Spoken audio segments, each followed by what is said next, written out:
So this is match 1, Ennis versus Lima, bottom preview and bottom predictions for the main event and the undercard fights as well. So yes, let's straight away onto the undercard fight. Start off then with Tabmir Smalls versus Jose Roman. 10-round contest in the welterweight division. Obviously, Roman, sharp fighter, isn't he? He's a sharp punter with pace in his punches. Technical, skilled fighter as well. It's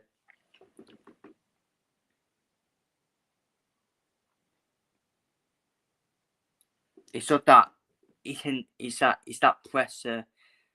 He always he's that fun presser fighter as well. Sometimes also a man presser KO fighter, very effective fighter as well. So it's a good step up for Tadmir Smalls, who I still expect to win this fight, but it's a good step up for him. Tadmir Smalls, quick, very quick, explosive fighter, but he does need to work on that defense. It's quite similar. It's quite similar to Christian Mbili, where he can be vulnerable to the counter shots for me because he's thrown in at the head of chicken, very explosive, very quick, front-footed fighter as well. So I do think Roman can cause problems for Tadmir Smalls in this fight, but you would expect Tadmir Smalls to win this fight, in my opinion. And I would offer Tadmir Smalls to win by KO stoppers, in my opinion. Up next, Alexis Barrera versus, that's how you pronounce it, isn't it? Alexis Barrera. Barrera versus Guido Finero, 10-round heavyweight contest. Obviously, Alexis signed with Matchroom, didn't he? He signed with Matchroom, and tricky fight for him, this one. Guido Finero has proved himself in the heavyweight division, hasn't he? In the recent fights he's had as well. Finero also that size, skill and speed and power and movement. Good footwork as well. He's a tactical fighter as well, and can adapt to his opponent. While Alexis Barrera's got that power punch and tactical skilled approach as well, with the footwork, defense, win intelligence, and IQ. I think this is the difference in this fight for me. It's the IQ for me.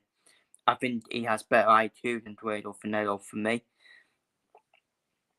and better win intelligence as well. And it's a tricky fight for him, though. A tricky fight for Barrera. This will be, Finero will cause problems for Alexis in this fight. But you do expect Alexis Barrera to win the fight here. I think he wins it by a couple of rounds and scorecard, and another Barrera to win on points. Up next, we've got Tiago versus Jesse Hart in a 10-round contest in the light heavyweight division.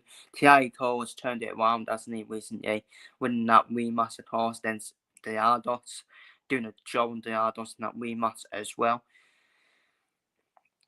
So he's back on track, Tiago, as he takes on Jesse Hart. Jesse Hart has got that powerful left hook that Tiago needs to look out for, in my opinion. And Jesse Hart is a tough fighter as well. He's got that toughness about him. While Tiago has got that powerful jab, hasn't he? Can adapt, and obviously with that jab can control the distance of the fight as well. Very strategic as well. And he's got good strength and conditioning as well, Tiago. So I do expect Tiago to win this fight, but Jesse Hart has got that toughness about him, and he can easily counter with that powerful left hook.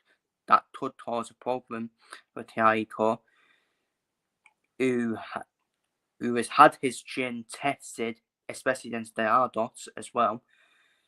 But I think Tiago does win this fight on points in the end, in my opinion.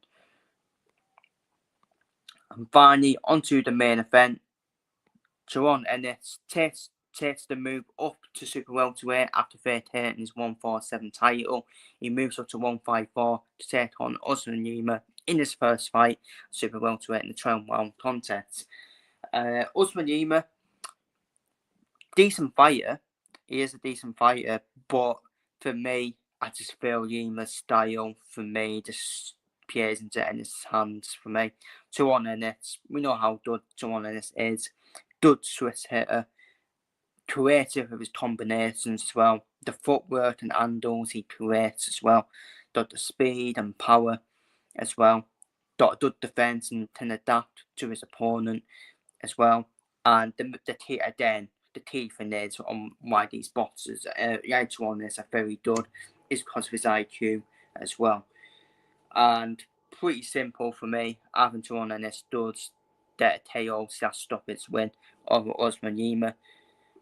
And there's a lot of good fights for Tuan in this super welterweight as well.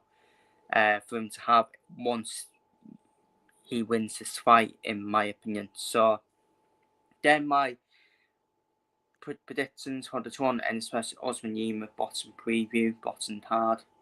Feel free to leave your predictions down below in the comments, and I'll see you all in the next one.